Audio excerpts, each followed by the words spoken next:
Nipah virus కేరళలో విలయం సృష్టిస్తోంది. ఇప్పటికే సంచలనం సృష్టించిన ఈ వైరస్ ధాటికి ఒకే కుటుంబానికి చెందిన 4వ వ్యక్తి ప్రాణాలు వదిలాడు. నిఫా వైరస్ దెబ్బకు ఇప్పటివరకు కేరళలో 12 మంది ప్రాణాలు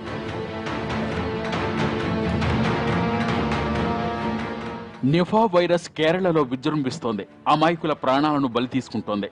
తాజాగా నిఫా వైరస్తో మరో వ్యక్తి కేరళలో ప్రాణాలు వదిలాడు. ఆ వైరస్ కారణంగా కేరళలో ఇప్పటికే 12 మంది బలయ్యారు. కోజికోడ్కు చెందిన మూసా అనారోగ్యంతో 3 వారాల క్రితం స్థానిక ఆసుపత్రిలో చేరాడు. మూసాకు నిఫా వైరస్ సోకినట్లు గత వారం వైద్యులు ధృవీకరించారు. అప్పటి నుంచి లైఫ్ సపోర్ట్ పై ఉన్న మూసా గురువారం ప్రాణాలు విడిచాడు. మూసా ఆసుపత్రిలో చేరిన కొద్ది రోజులకే ఆయన కుమారులు మహమ్మద్ సాలియా, సాదిక్, సాలియా భార్య మరియమ్మ కూడా అనారోగ్యంతో ఆసుపత్రిలో చేరారు. 2 వారాల వ్యవధిలో 3 ప్రాణాలు కోల్పోయారు. నిఫా వల్లే వారు చనిపోయినట్లు వైద్యులు నిర్ధారించారు.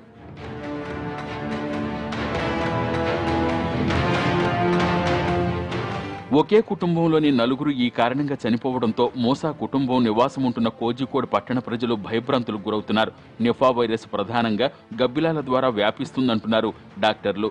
మూసా ఇంటి పరిసరాల్లో పాడుపడిన బావిలో చనిపోయిన గబ్బిలాలు పదుల సంఖ్యలో పడున్నాయని కేరళ వైద్య ఆరోగ్య శాఖ తెలిపింది. బావిలోని గబ్బిలాల ద్వారానే నిఫా వైరస్ వ్యాపించి ఉండొచ్చని అధికారులు అనుమానిస్తున్నారు. నిఫా వైరస్ పై ప్రజల్లో ఆందోళన అక్కర్లేదని, కేరళలో పరిస్థితి అదుపులోనే ఉందని కేరళ ప్రభుత్వం చెబుతోంది.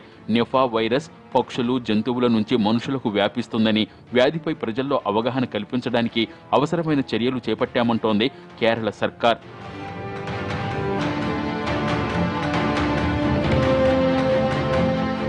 సంచలనం సృష్టించిన నర్సు లిని మూసా కుటుంబ సభ్యులకు చికిత్స చేస్తూ ప్రాణాలు వదిలారు. వారికి చికిత్స చేస్తున్న సమయంలోనే లినీకి వైరస్ అంటుకుంది. నిఫా వైరస్ వ్యాధిగ్రస్తులకు సేవ చేస్తూ చనిపోయిన లినీ కుటుంబానికి కేరళ సర్కార్ అండగా నిలిచింది.